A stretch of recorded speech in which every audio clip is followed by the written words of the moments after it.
The highly anticipated week one preview episode, year three of Beaverfest, as you see on Drew's shirt on your screen, is coming your way right now. Andy, Beef himself, JP here along with you.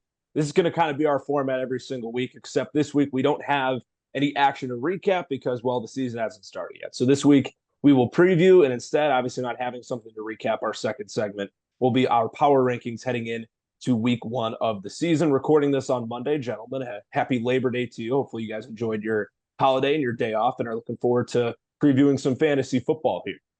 Oh, Been I'm waiting ready. all week. Let's do it.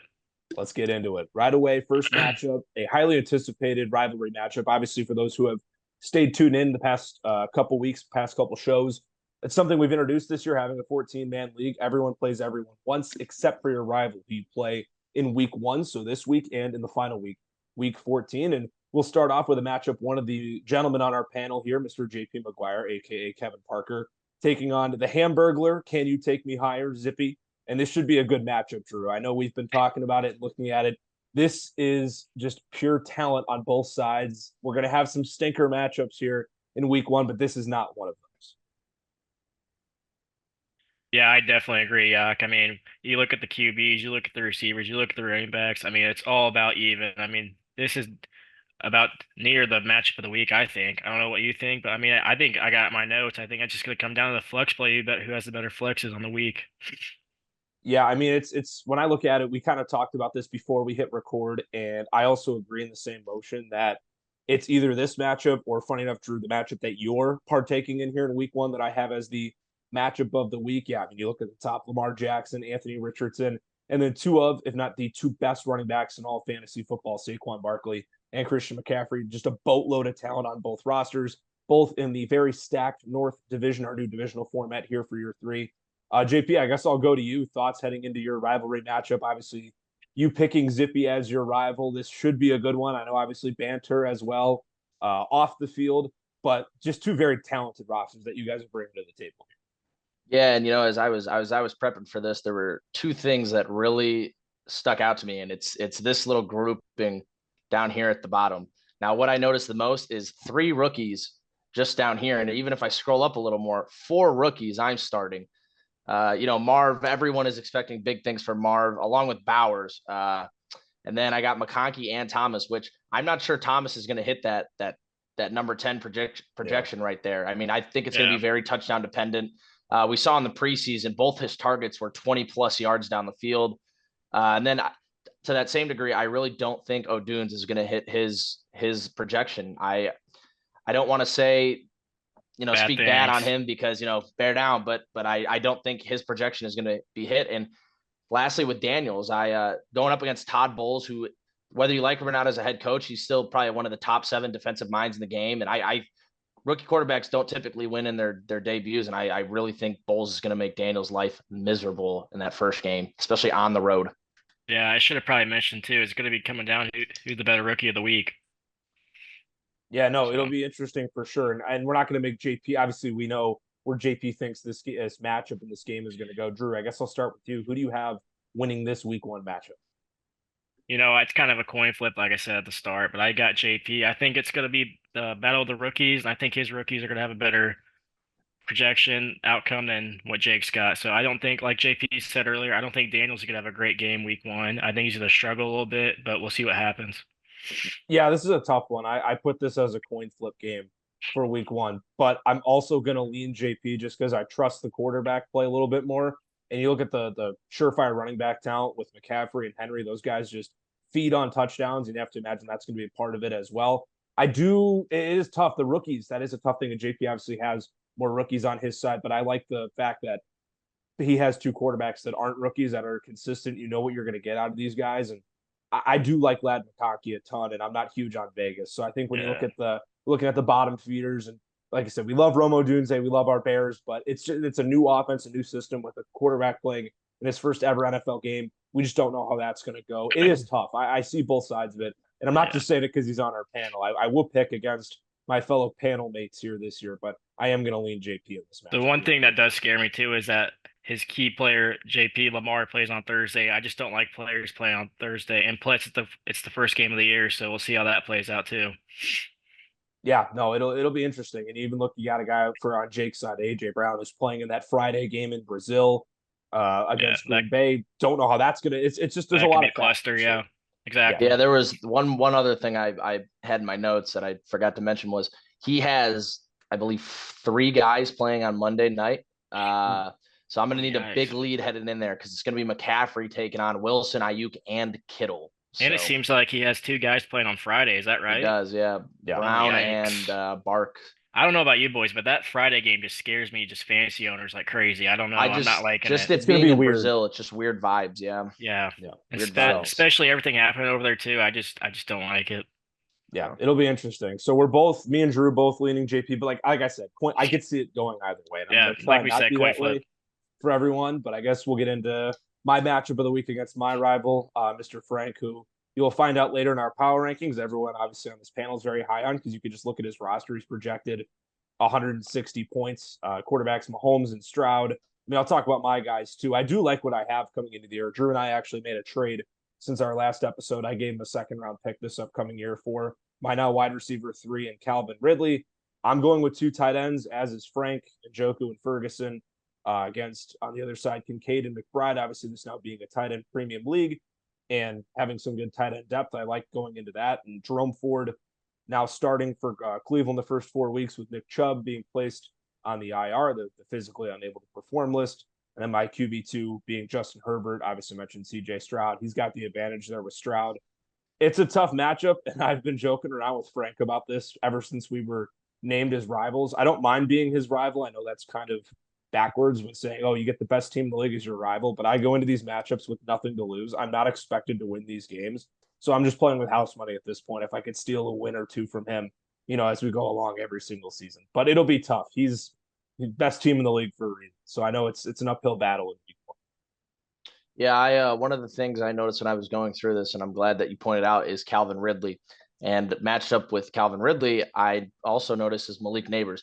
Both of those guys, I think, are not going to hit their projection. Now, I do think that Neighbors is going to get a lot of targets. I'm not sure how many screens are going to be manufactured towards him when they have Jalen Hyatt out there, who's probably got a little more speed burst. I think a little more of those screens and like just touches naturally are going to go towards Jalen Hyatt. And Calvin Ridley, I mean, he's going up against a great secondary. I don't know how much Will Levis is going to trust a new target with a new offensive system. So I think this Neighbors Ridley matchup, if Ridley does have a good game, I think that could be the matchup that really flips this on its head. But ultimately, I am going to pick Frankie to win this matchup. Yeah, I'm gonna lean toward Frank as well. Basically, I put when I was prepping for this, like you said, JP, about those projections. I don't really like those either. I think Ridley's gonna have a bad game going up against Johnson. I don't like that at all, especially since D Hop's out. It just scares me. But I also put in there. I think Andy's gonna have a Puka for everything game to beat Frank this week. I don't know. I love you, Yak, but it's gonna be a. I think Frank's gonna have a big week, especially Drake London. I have high hopes for him this week. I think he's gonna torch that Pitt defense, so we'll see what happens. I don't think torch, my bad. I shouldn't have said that because that's a damn old defense. But I think he's gonna have a good week. Yeah, no, like I said, he's the best team in the league, most stacked roster for a reason. Not expecting a lot, just going in hoping to see my guys play their best ball, and it's kind of whatever it shakes out, whatever it Hey, shakes at out. this point, that's all you can ask for. Yeah, no, just go in, nose down, get after it. That's all I can ask for out of my guys. And as we look to our third matchup, and it's a matchup of 2 guys that are playing in their first Beaverfest games, a couple of new members of our league. Cam Kruk taking on Brady, as we see here. And you've seen the projected points from our last 2 matchups compared to this one. Obviously, an expansion roster battle here, 109 and 104. Going to be a bit of a different battle, but I think it could be equally as entertaining, gentlemen, because of how even these rosters appear on paper. Yeah, when I was going through a matchup, I was start at the top, scroll down. I noticed Hubbard versus Dobbins. I mean, I got high hopes for this Panthers offense, although the New Orleans defense is good. And a matchup I do think a lot of people will be on Carolina, but I'm not going to be leaning Carolina. But as I got lower onto this, then I noticed Keon Coleman versus Jahan Dotson. I can't believe Jahan Dotson is a starter now in this league playing for Philly. Then I also noticed Tyler Lockett getting projected 10 points. I can't believe that. That's crazy. And then as I got lower, Tyler Algier playing in the Superflex versus Geno Smith.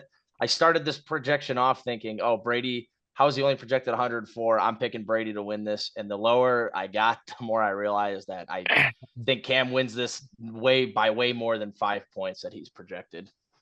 Yeah, I got the same thing. I think Cam's gonna just blow him out of the park here. I just not having a good super flex for Brady. I think that's gonna kill him.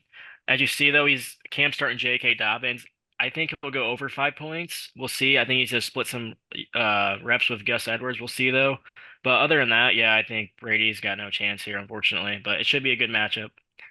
Yeah, I don't love the Dobbins and Dotson starts, but I feel like also at the same time, when you look, he's playing Mayfield and he's got Smith. He has the two quarterbacks, whereas Brady doesn't. This could be a case scenario where neither team here hits their projection. Cam could go well below 109, but it could be a situation where Brady's team still plays extremely poor to a point where Yeah. Cam could still beat him by 15 to 20 points, even if neither team eclipses 100, which is very possible in this matchup. Yeah, I agree. It could. Yeah, I think Brady's still holding out on Fields, hoping he gets that job by week 6, but we'll see what happens with that. Yeah, as I was scrolling down here, I was thinking it may pay off like a week where if I don't know Brady's schedule, but if he's got to play like Cam Boyer week 2, it might even be worth it to throw Fields into the if like Russ has a bad start this week, it might even be worth it to throw Fields into the super flex and hope he comes out of halftime in week 2 and gets with the job and just runs in 2 touchdowns. I mean, because Hey, beyond that, this is a very low ceiling team. So if he did that, how would that work for our penalty wise thing? Since he's projected 0 points, like if he didn't get in the game, how would you affect that? It's a good question. That's a great question, and quite honestly, I'd probably have to talk it over with the council. I'm not sure how I would want to rule on it right now. Would be if he explained it to me like, "Hey, this is why I'm playing Justin Fields." I don't think I'd penalize him. I agree. That's why I was asking. Yeah, love playing the hypotheticals. And honestly, we'll talk about it more when we get to our power rankings. But we've had the 3 expansion teams. We went through an expansion draft process, and it's been all talk and all just looking at the rosters, everything on paper, seeing these trades in the offseason. But I'm looking forward to seeing just how the 3 new managers just operate their teams week to week. I'm very intrigued to just see how things go records wise. There's the joke of can they finish above some of the original members? And as you'll see in our power rankings, there is one member that all 3 of us resoundingly think that all 3 expansion teams will finish above. And I like that this is a rivalry matchup, that we get 2 of the 3 expansion teams right going head to head immediately here for week 1. Couldn't have said it better, Yak. We look at probably the most lopsided matchup you'll see in our league all season, 74% to 26% on the projections. Dade, 2024 Titanic, and Cam Boyer, Dedoted Wham. I mean, gentlemen, I don't know where we want to start. I probably butchered Cam's team name too, and I apologize. Yeah, I don't know where you even start with this matchup. I mean, I mean, it's just all over. We got a Kyle. In my notes, I wrote nothing to say. Dade tanking. Yeah, I mean, we know who the picks are here. Braylon Allen and Kyle Juszczyk starting at the RB slots for Dade is definitely something.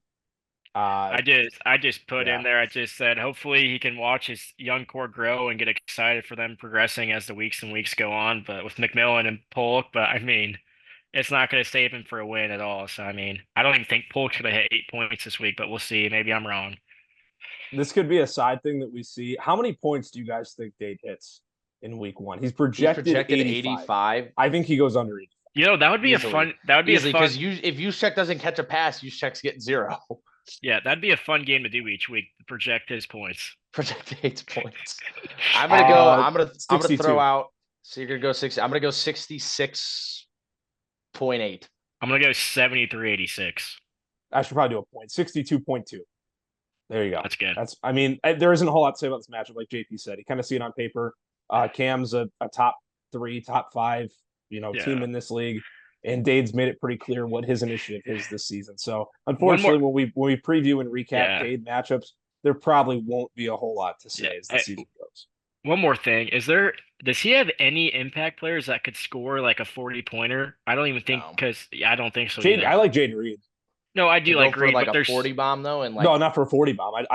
He has no player that I'm worried about having a spike week and he wins. There's not a single player on this roster that's gonna have a spike week and he wins. Yeah, because I don't even think Brock Purdy. Unless Kyle Juszczyk gets 4 goal line carries and takes McCaffrey's glory, which would be the day I die. Or if Braylon Allen becomes the starter in New York due to injury or other stuff. Like it's just there's factors that have to go into that. It's not just straight up. He's going to show up and put up a 30 burger in 1 week. So to answer that question, no. And it'll be a long season for Dave, but he's openly accepted that. And he knows that too. It's not something he's denying. So we have Cam Boyer taking this matchup week 1. He's going to get out on a high note to start the season. Lucky man. This should be a good one too. Luke taking on Matt. So I think Green Machine, roll red, Drew. So I think this is going to be the rival of the year. I think this is going to be it's going to be the battle of the farmers here. I mean, I love it. I mean, I don't know if Matt's team's going to proceed what his projection says, but I mean, I'm just going to love this rival. Just in our chat, it's going to be just a feisty back-to-back boys just going at it. I just love it all here. I don't know what you guys think, but this is the first rivalry that has earned a name. This is the war on Route 4. Get the t-shirts made. Yeah, get the t-shirts made. Quick notes for that I had written down. Diggs ain't hitting 14 on his projection. Ain't hitting that. I agree. Brandon Cooks, unless he catches a touchdown, is not hitting 9 points. He's not even going to get enough targets to hit 9 points. I think Luke wins this by. I think Luke hits way over his projection, and I think Luke wins this by a bigger margin than 13.1. So I also forgot to add too. I think it's going to come down to the QB play. So you're thinking a close match here? I'm thinking a close match. I think Luke's flex. I don't think Watson's going to have a good game. I just don't think he's going to proceed, and I just think he's going to have a bad week. See, but Luke's starting Rico Dowdle too, which worries me a little bit. But going up against, didn't he just get named the starter though in Dallas? But like, just he's getting a lot more carries than people think. Oh yeah, right here. Rico Dowdle favorite to lead Cowboys in rushing. So if you scroll up real quick, this is what I had on my notes too. If you scroll up, I think Matt has the better flex plays on this. Like I just genuinely think he has the better flex plays.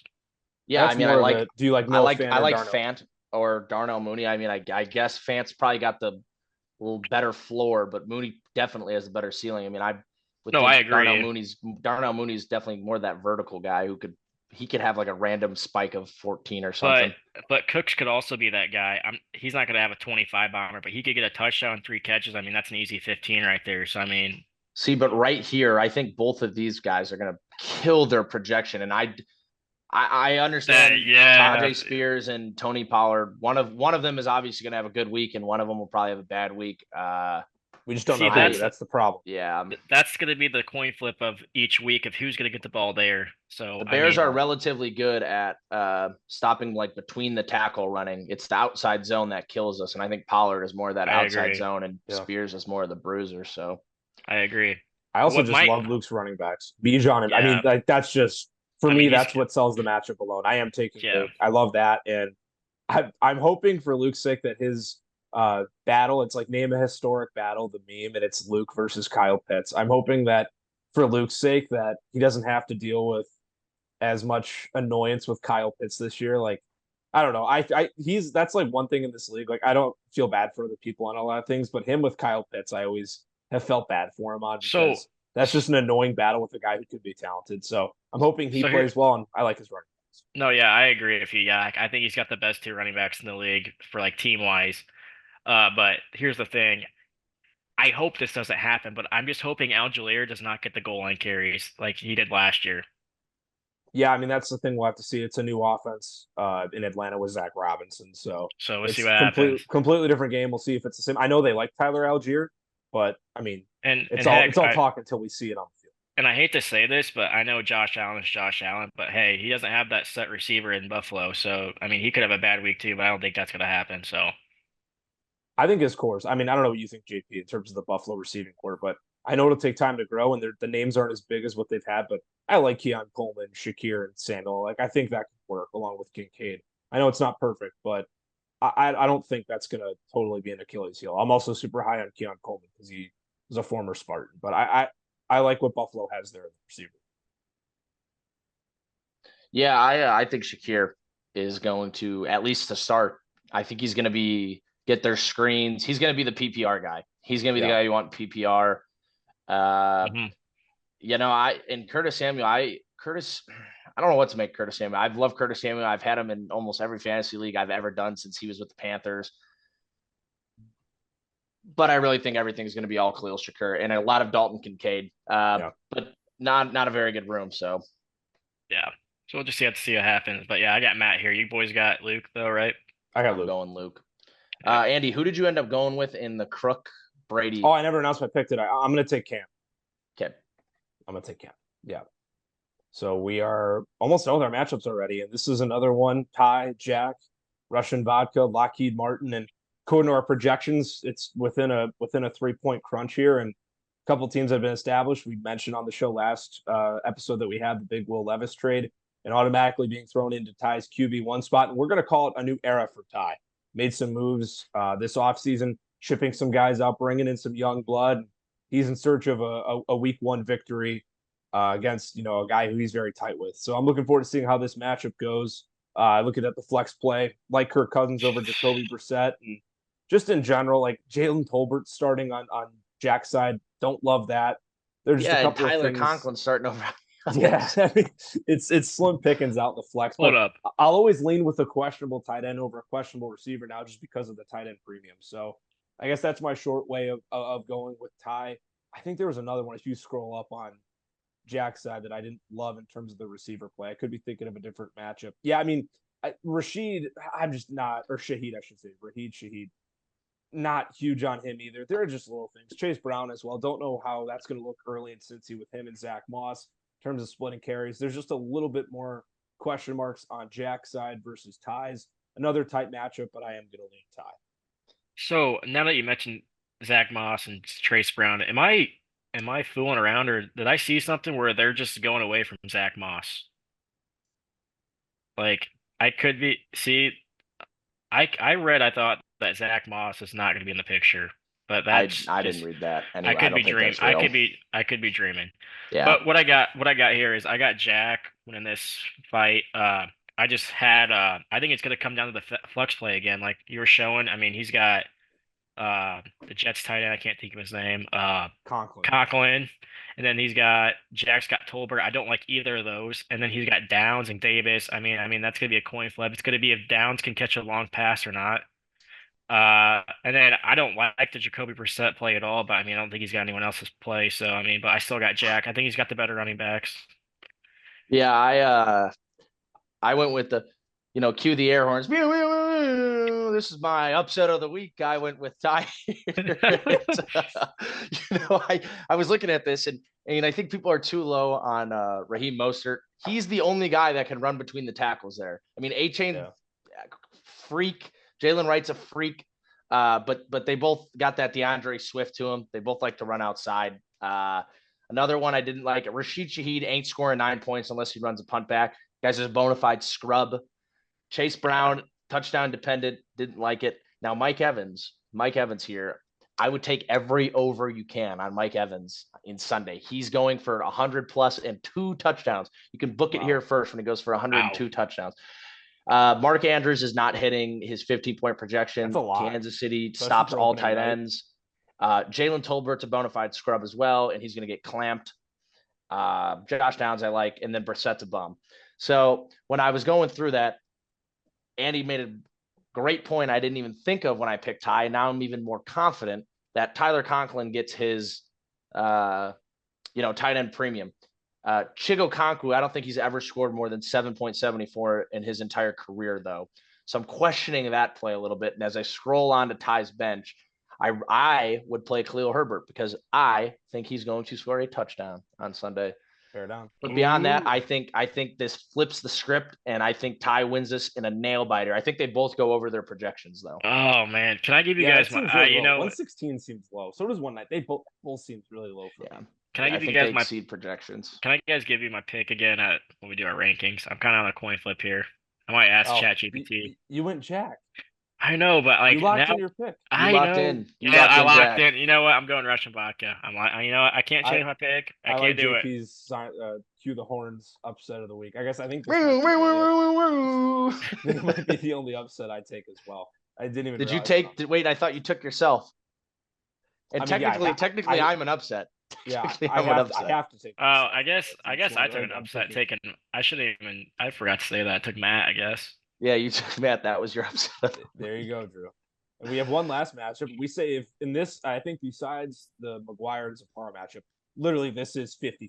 I think this could also be in the matchup of the week territory. Drew, Kale, rivals. I mean, you look at on both sides, Beaver obviously trading away Calvin Ridley to myself, shoring up some wide receiver depth, but Drew, you still got plenty of weapons that you could put in your flex and in your 3 receiver spots. I mean, just looking at it, Travis Kelce still on that side for Kale. I don't love Colby Parkinson down in the flex on his side either. That's not a huge play of mine. And I don't know how Deontay Johnson's going to work week 1 with Bryce Young. Obviously, a guy who can go get his, but it's a new Panthers offense, year 2, first week for Dave Canales. We'll see what that system brings to the table. I'm just not confident. This is just one of those things, week 1. We haven't seen anything. I mean, I guess you count preseason, but I haven't seen preseason enough. And yeah, circling that's a good point too, JP. We don't know what Jamar Chase holds. So with that whole contract dispute, there's a lot of balls in the air with that right now as well. There's no doubt Kale's got some really good players on his side, but there are certain things that need to go right as well. Yeah, big thing when I was picking this. I did anyways. I'm locking my pick in. Whether Jamar Chase plays or not, I'm locking in my pick as Kale. Now, I don't think that Kale has the better team. And he's somehow projected more. This to me would be an upset. I don't know how Kale is projected 145. I just think that Tyreek Hill is going to absolutely torch. Like every week 1 Tyreek Hill has. I mean, I feel like he goes insane. I mean, 44 points last year on week 1, 18 and then 42 week 2. Yeah. I just and if Jamar Chase play, I'm so high on Godwin and Deontay Johnson that I just everything about Tampa Bay this week. I'm smashing every over that you could take for that team. But I'm willing to swallow my pride. Drew's team is better and will probably win. I'm just the spikes that Kale's going to have are going to be probably some of the top scoring weeks in the league, and I think week 1 will be one of those spike weeks. I don't. Yeah, go ahead, Yak. I was gonna say I'm going Kale as well, just solely based on matchups. It is one of those things where when you have that stack, I know we talk stacks in this league, but you have a stack of Tua and Tyreek. They play well early on. I will say the one thing that concerns me with Kale, I don't love Austin Eckler. I just don't know what to make of the Commanders and what they're doing with running backs, him and Brian Robinson. And also, like JP said, it should be a game where Tampa is in control. So and you look at that too, you're not sure how often Washington's going to be into the run game because of them trailing for a decent amount of the ball game, or at least so we think. But there are just factors. It's the boom factor. That's where I think it's going to land. Boom, 5 out of 5 booms in Kale's favor. But no, it should be a good matchup. I'm looking forward to it. It's one of those where we have a 50-50, and that those don't happen a lot in this league, and we get it early on. So I'm a fan of what we have projections wise. Should be a good one, but I'm leaning Kale. Beef? Yeah, I'm just if you go back to my team real quick, I'm just a little scared of Romeo Dobbs. Like I said, I just don't like them playing in Brazil. That's where they're at, right? Brazil. Yep. Mm-hmm.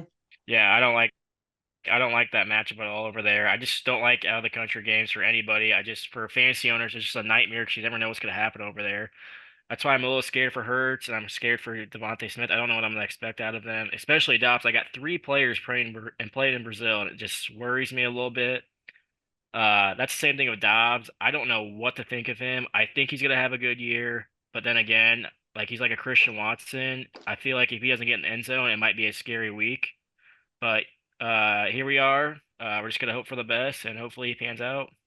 I do think a little Chicago Bears bias here. I do think DJ Moore is gonna pop off this week, take his over and everything. I'm a little worried I don't about think they have it. L'Jarius Sneed might put him in a box, but we'll see. I don't know how Nah, Sneed's going to fare. I am also. over in I should mention Tennessee. this. I am a little worried about Worthy this week too, playing Thursday night. First big time game, first game of the season for him ever. I'm worried and he's about playing. Worthy's health. I don't know if he's going to be able to hold up in the league, dude. One D tackle falls on him, he might be out for the season. Hey man, we'll play that by year.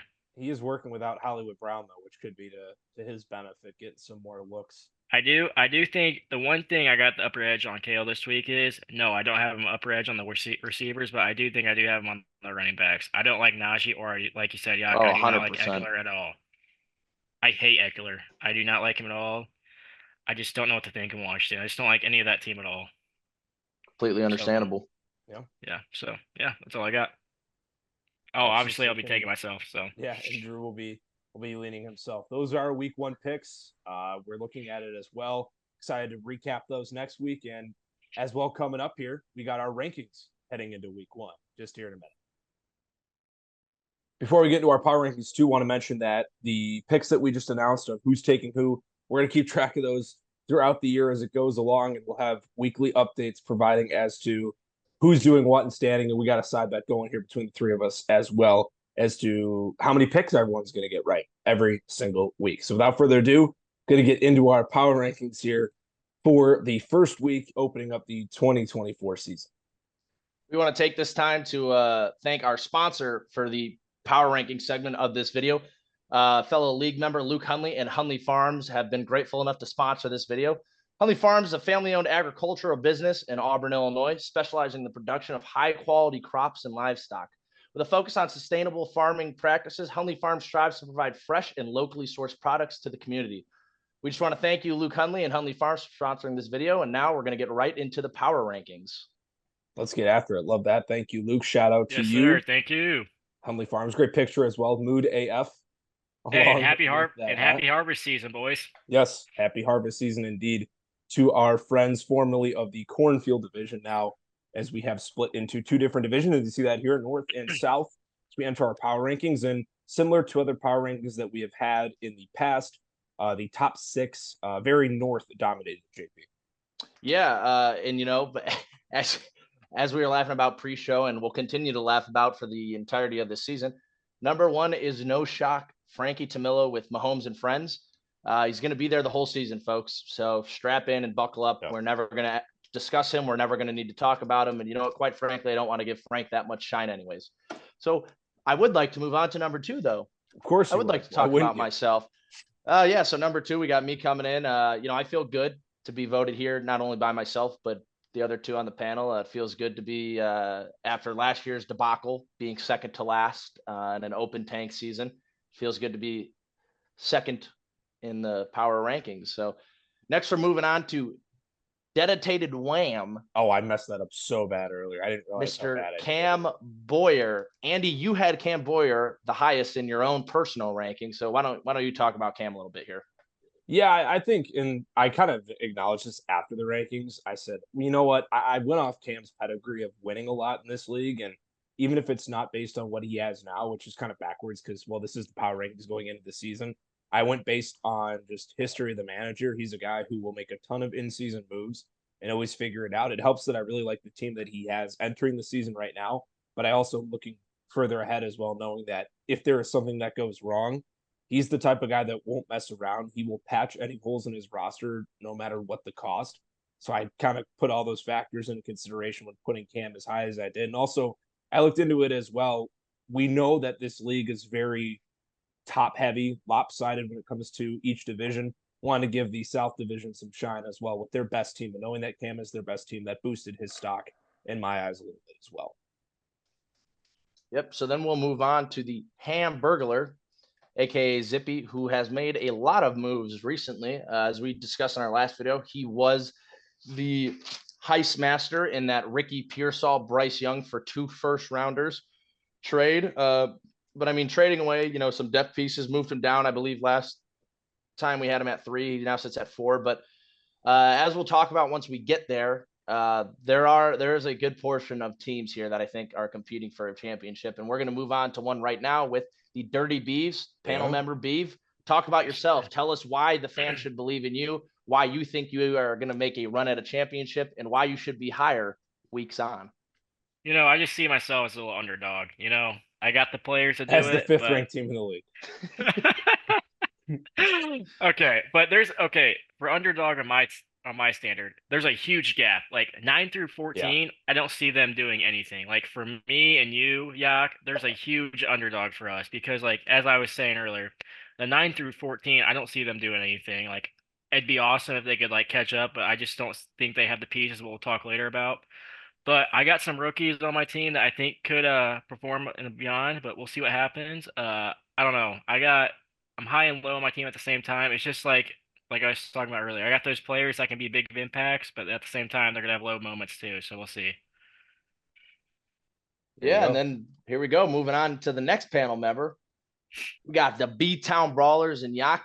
Give me the same exact thing I asked for Beav.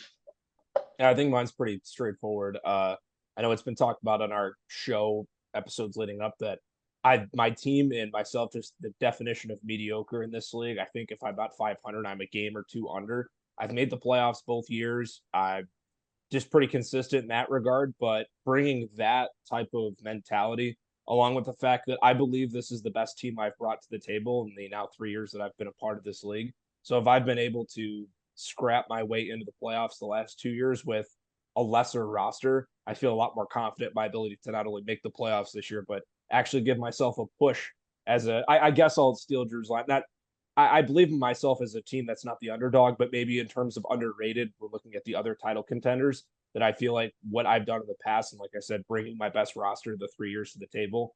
I'm known as the IR man. I have some pretty bad injury luck, so I need to avoid the injury cart, the medical tent this year. But I feel like if my team can do that, I pose a shot, and hopefully trying to win a playoff game because I've been to the playoffs for 2 years, but haven't won a playoff game yet. So hoping to Yeah, hopefully yeah. get over that bridge and make a push. I think you get over the hump this year. I got high hopes in you this year. It's just whether or not your team stays healthy or not, which I hope to God they do. But I Thank you, really got Drew. high hopes for your team. Yep, anytime, Appreciate man. that. I Appreciate got that, you. Heath. Thank you. Thank you. Looking forward to though. I'm very excited. I'm a lot more excited this year than last year. I know I had a lot of people saying I was going to contend for the Panda last year, and that just didn't prove to be the case early. So I'm hoping that Hey, a different mentality overall in terms of not only myself, but I guess my panel members and some league members feel a lot more higher on my team than the consensus was last year. I think in our first rankings that we did, I was like ninth, 10th, maybe a little lower. So I being think 8 or 9. Yeah. a top half team, a near top five team going in, I like where I'm sitting. Yeah, and moving on here, we got Kale and the Banana Peelers at 7. I think it's a very fair spot for Kale. Can I say something real quick? Go for it. I think he's our boomer bust candidate right here. Okay. I think his team's gonna be. Can I get a big boom, or he's gonna be a little doom? That's what his team's gonna be. A boom or a doom. That's what he's gonna be. Week 1, week 2, week 3. It's just he's got those big impact players that could score 40, 30 points a week, and then he's got those players that are gonna score 8 to 10 points a week, and there'll be a big doom. So, I mean, I think he can impact a lot to this league a lot, but we'll see what happens. I don't know what you two think, but that's just my thought. I got Kale more as a boom than a doom. Yeah. I'd give Kale 3 booms on the boom meter there. He's got a lot of guys I like. His bench is just pitiful. Yeah, And I mean, like Dak and Tua are great. That's a great quarterback combo. But then you're starting Najee and Eckler. And I I mean, was about to say that. even Yeah. if you don't, even if Eckler falls off, I mean, I think he turns to Jaleel McLaughlin, or he's got to go with the duo and Najee and Warren.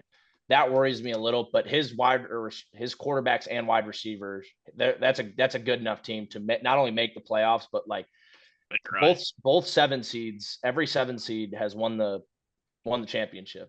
Hey So I man, That's mean, all you gotta crazy. do, Yeah. is get in the playoffs. And I think as long as Kale gets in the playoffs, he could go up there with the best of them. I started off very low on Kale's team, and I've really come around on it. So Yeah. I hey man, thought no. honestly, I'm expecting Kale to finish up. No, you're all good. Go Go. ahead. Yeah, all you. yeah, no, I was gonna say that 6 through 7, me, Kale, and Luke, I felt like it was pretty interchangeable.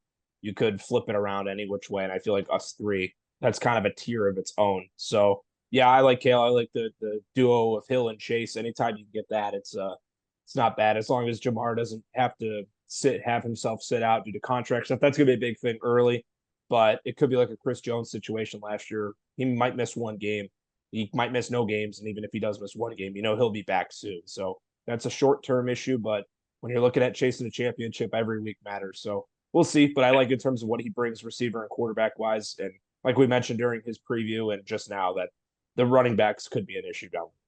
Yeah, if Chase sits out week 1, that'd be a huge swing for me. But I want a fair battle, so I hope he doesn't sit out. So Said no one ever. I'd be wishing he sits out. Moving on here, we got the Mean Green Machine and our sponsor for this video, Luke Hunley. Again, a big thank you to Hunley Farms for sponsoring this video. Thank you. But we got Luke coming in at 8 here, and Andy, you said it perfectly. I think 6 through 8 is a tier of its own. Could put it however you want. Luke, again, I do think though that we correctly put Luke at 8. I think he is the lowest of this tier. I think his ceiling is certainly the lowest. Because outside of Brees and Bijan and Josh Allen, I don't think there's any guys going for 40 points on that roster. Yeah, if they don't have a good week, I mean, his team's in a lot of trouble, in my opinion. That's yeah, just me, though. I think the way you described Kale, Drew, that's how I feel about Luke. I think Luke could finish all the way down at 12 by the end of the year on this list. I think he's a couple injuries away from dooming, absolutely dooming. I think we talked about this maybe 2 episodes ago, but it's just like you said, if his team gets injured, man, his bench is just pitiful. I mean, I can't even name someone that I'd want to start on my team if someone got hurt. Yeah. Like, it's just bad. I mean, I don't know. We'll see what happens. I just hope, I don't know. Just like you said, I think he's just like Kale too, a boom or a doom candidate. So we'll see what happens. I do think though, if things go his way, and like you said, we like Josh Allen and the running backs, I think you can easily make the case. I mean, we obviously have him at 8 for a reason, but yeah, he has a playoff roster. I think he has a roster that could very well be in the playoffs. Once again, it's fantasy football. Everything is so unpredictable. Even your team could go for 160, but your opponent could go for 190 in the same week. So it's if the factors that we have been talking about fall his way. I definitely think he's a guy who could very easily end up in the playoffs. He had the inaugural first pick in a rookie draft last year, so if he can do that, a couple years later, come in, make the playoffs, it's something for me that I could very easily see him having a playoff run this year. Yeah, moving on here, we got his rival and an expansion team. I can't believe he's climbed his way up here, but it's also come at a price. And dealing out those picks and only getting yourself to 9 is definitely hurts a little bit. But we got Roll Red and Matt. I mean, I don't have much to say about Matt. Drew, you're the one who's super high on Matt, so you do the talking for him. Looking at his team, I do like his team a lot. Not a lot to where he can win a championship, but I do think he's gonna have some weeks where he steals some wins. Like I think that he could pull off a win on Kale if he has like I was saying earlier, if he has one of those doom weeks. But I think he's way, way ahead of 10 through 14. But yeah, I think if I could have if a couple guys are by on my team, I think he could steal a win off me. Same with Yak. If someone on his team has a bye, I think he could steal a win on him. But that's just me. I think what he's done with his picks are okay. We see with the Bryce Young trade, that was an absolutely pitiful trade. But other than that, I think he's reconstructing his team, and I think he's doing a pretty good job besides the Bryce Young trade. I don't know what you boys think, but that's just me. Yeah, I mean, I think you can't get around the fact that after we hit Luke, like there was a pretty, big drop off, I think, between 8 and, the 9 through 14, the bottom tier. But I do like Matt a lot in terms of what he could have, running backs with Williams and Spears. And a lot of it too is what happens with Bryce Young in year 2. I think that's really a big make or break thing. I don't think he finds his way in the playoffs, but and JP you put it perfectly. A lot of the moves that he's made to give himself a competent roster has come at a price, but a lot of these the 3 new teams, just everyone obviously in general, a lot of people are just trying to avoid Fat Panda this year. I think he's done a good job of at least putting himself in that spot. Where it goes from here, I don't really know. I think that's actually perfectly said, Andy. We could have saved all that time by just letting you talk. Moving on here, we got Lockheed Martin and Ty. Every time we talk about Ty, I got something new to say because he makes 400 moves. He'll take 3 steps forward and then 7 steps backward. So he creeps. I think at one point he peaked at maybe 8 on our power rankings, and now he's down at 10. And I think he's been as low as 12. So I mean, he's all over the place, making moves all the time. But I really think this Will Levis trade has hindered any outlook I had on him. So he's another one where he's kind of turning the cam now. You could see him make a buttload of trades and be right back in it, but you never know with him. I think he's set on stone and tanking now, so I don't know. We'll see. I just think it's crazy that the team in our league with Justin Jefferson is ranked 10th. Yeah. Normally you think the best, and I know Yeah, like that's things are crazy. weird this year. I have Justin Jefferson in a redraft league. I still like him. I think he is one of the few talents you'll see in fantasy football that could be QB proof. He made it work last year with nobody after Cousins went down with the Achilles injury. I still like him, but it's just crazy to think that arguably the most talented player in fantasy football, when he's at his best and when everything around him is at its best, is, ranked 10 out of 14 in a league. That's when things are kind of taking a dip on Ty's side. But I still have him winning over Jack in week 1, like we talked about earlier. And this is a perfect transition. Talking about Justin Jefferson, we moved to 11 with the compact comrades, Cam Crunk. CD Lamb, a team with CD Lamb is ranked 11th. And if Jefferson's 1, I'm sure everyone has CD Lamb 2 or 3. So, I mean, understandably, he's one of the expansion teams, and he's made some moves. I was looking earlier; he's got some picks. He's made some great moves to acquire picks.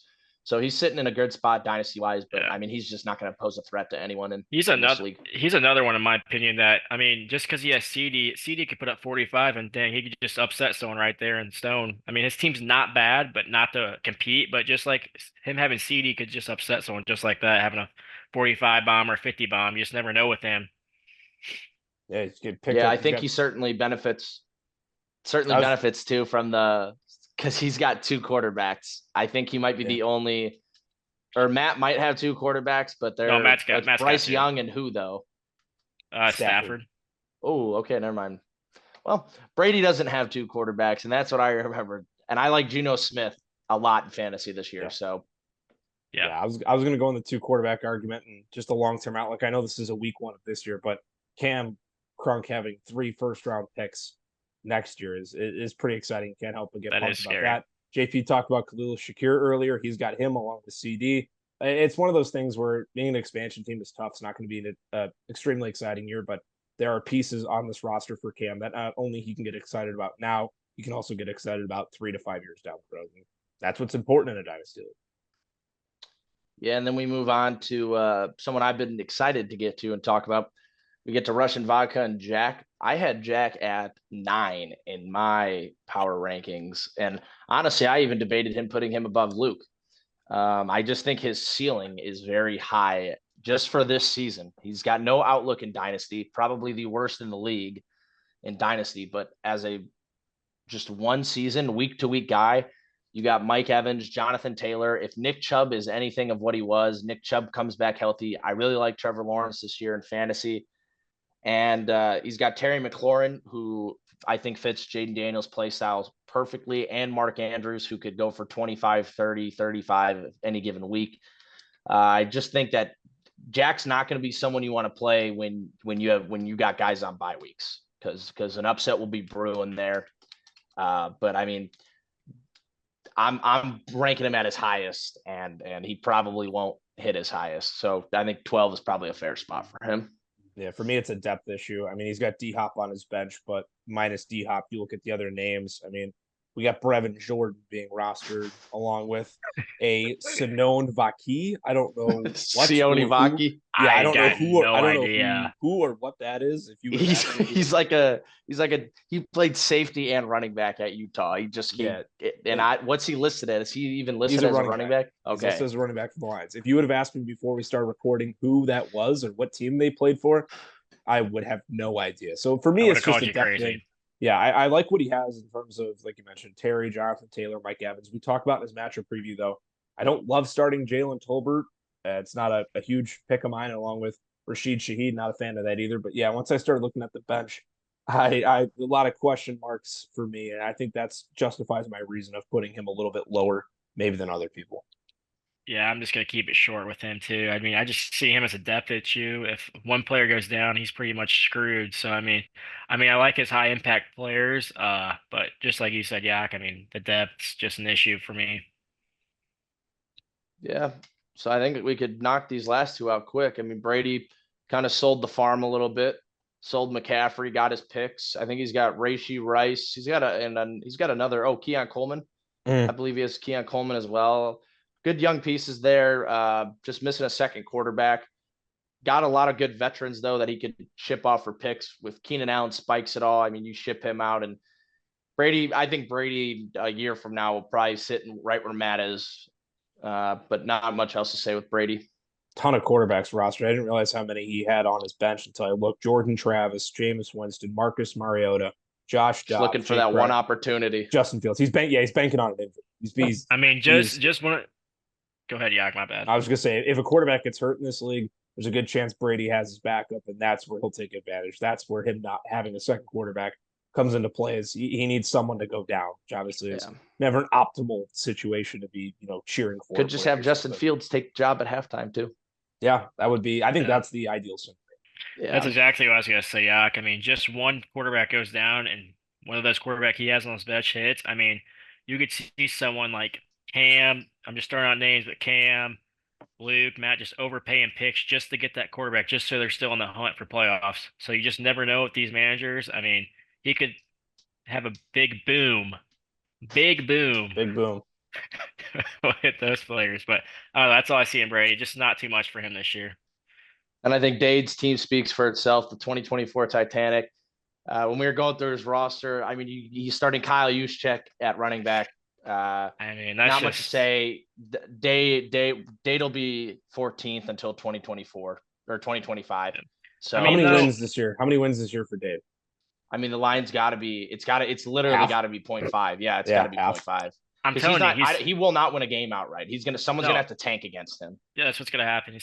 I guarantee, I'm gonna give him 2 wins. 2 wins. I'm gonna give him two people are gonna tank. Good odds on that. Good odds on that. He's gonna get 2 wins. But could be a donation to the book, though. But like you said, I think what he's doing right now is I think he's praying that Brees gets hurt, and I don't pray for anyone to get hurt. I hope Brees has a great year, but I think he's hoping Brees gets hurt and he can sell high on Allen. And get some more picks and make his team a little better. I didn't realize he got his first round pick back. Good for him. Yeah, he got that from me in the Kyler Murray trade. I also realized just now he has my first round pick this year. So there we go. Yeah. I mean, he's got 3 thirds and 2 seconds. I mean, you can construct your team pretty good with that, I would think. Yeah. So there you have it. Heading into week 1, we given our previews, our predictions for who we think is winning each matchup, along with our power rankings. And like I mentioned before the power rankings, JP has documented who we took to win each matchup. So that'll be a little tracker as well that we have throughout the season. Our first really episode of previewing any football. Next week, we will get to go through these matchups along with previewing the next one. So it'll be a bit of a longer episode, but that's okay. We get to talk about some meaningful things here on Just Beavin. Thank you so much for tuning in to this installment, and we will catch you guys next week.